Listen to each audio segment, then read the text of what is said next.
I don't think any American president is going to heaven. There is not enough atonement that you can engage in personally. I think that debt will be paid.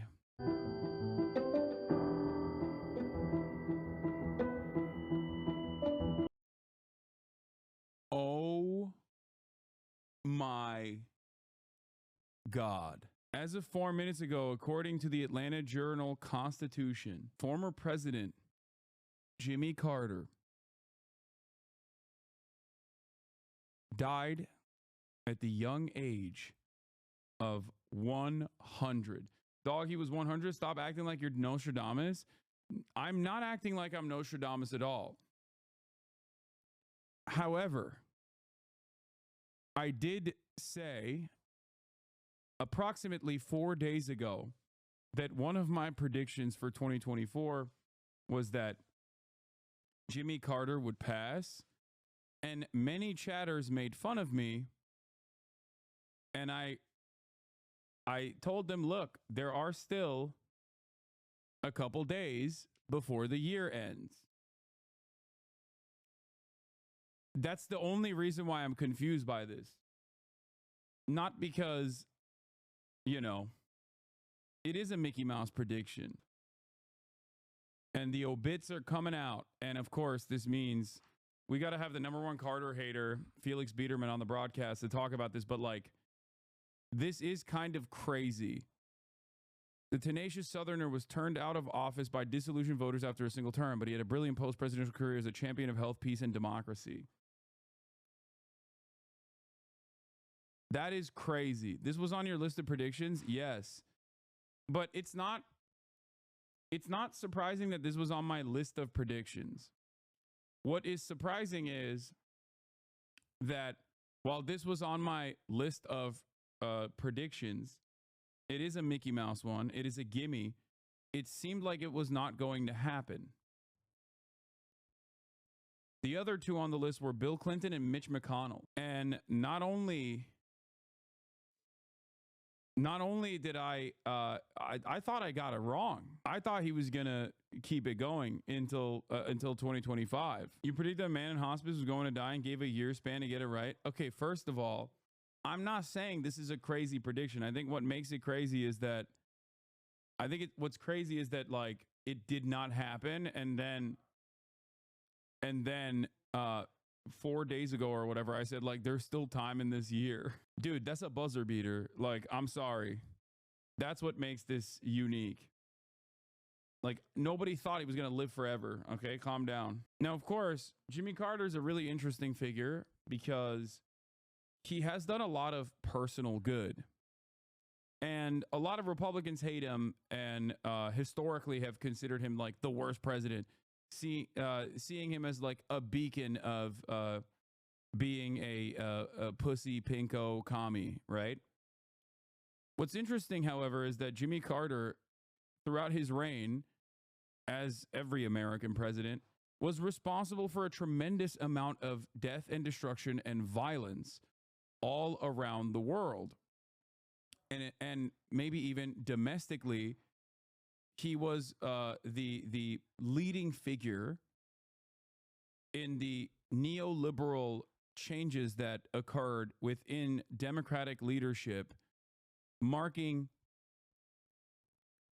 an attitude shift in the way that the modern Democratic Party that you absolutely despise, many people that are more knowledgeable than myself will talk about how he was the original neoliberal president. So that he can turn in it at this criticism. Okay, first of all, how did he die? The plane crash? No, I think he died because he was at the end of his life, dude. He was at 1 HP for quite a long time. Tomorrow, I think I will probably do a deeper dive into Jimmy Carter to get you to understand the full scope of things.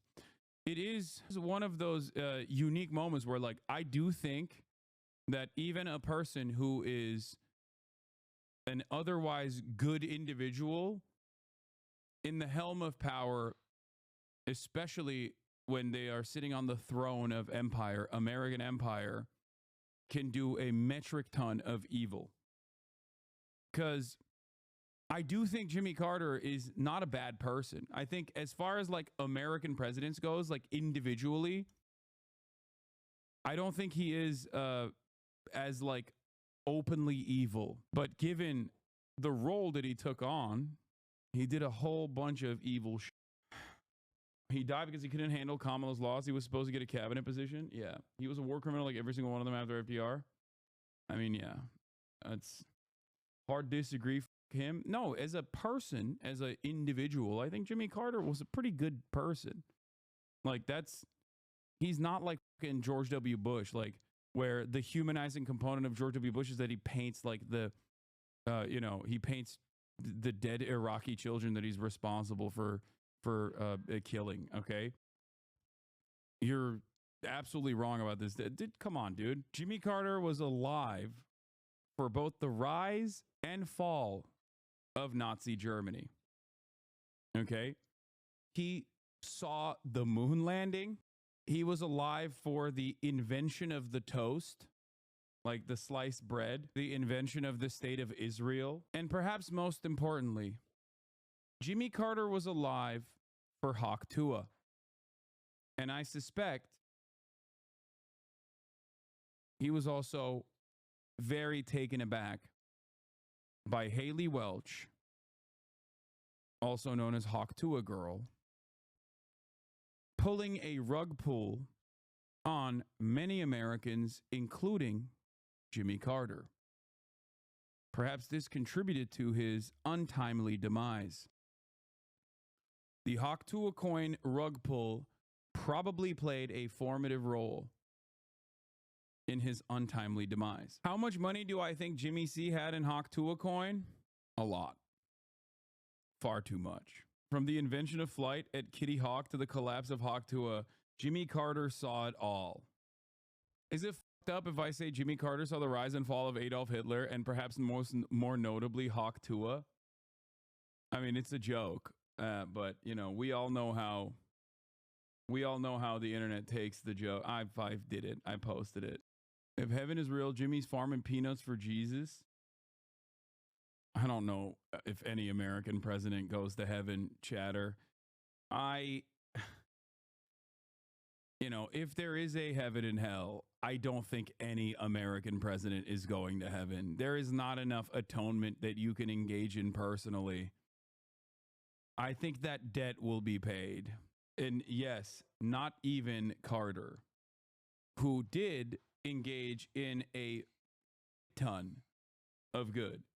Absolutely. In his individual life, Jimmy Carter was an exemplary individual. That much is 100% true. I will never sit here and act like that's not the case. That's why I'm saying he's one of the very unique. He is a unique president in the sense that out of all of like the modern age American presidents, he is the one notable figure that comes to mind that actively, in a very hands-on approach, did good things. I'm not from the USA. Can you explain what good things he did? Habitat for Humanity, he like actively built houses on his own, a ton, set up global NGOs that still actively monitor to this day. He came here to little old Winnipeg, Manitoba to build houses. That man was all the fuck over putting up homes. A man should not be alive for Vladimir Lenin's death and Skibbity Toilet. Yeah, Jimmy Carter's last tweet. I'm all in on Haktua coin. Hold on that thing. Why are you calling him a good guy? He committed genocide in East Timor. Chatter, I think you misunderstood what I was saying. I was saying that he was... I think it's important to note that he was a good person individually and still is, I mentioned over and over again that he's probably looking up at us if there is a fucking heaven and hell, okay? You understand? Like, worst fucking timing. Some chatters need transcripts to reference because their ears do not work. Yeah.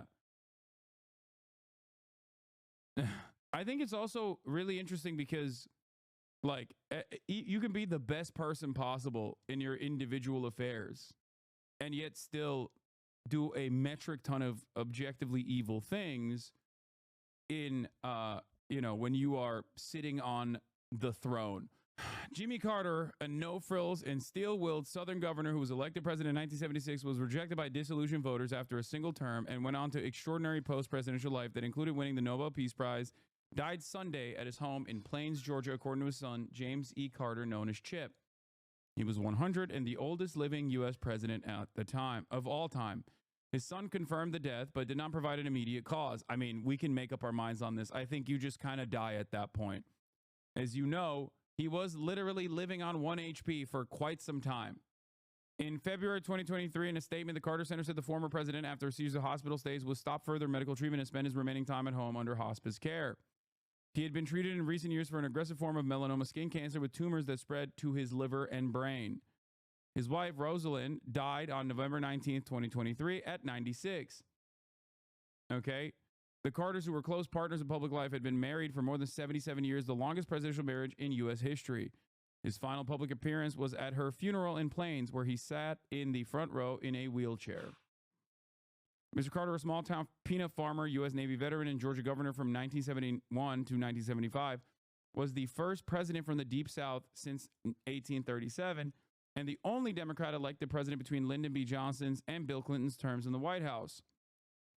As the nation's 39th president, he governed with strong Democratic majorities in Congress, but in a country that was growing more conservative.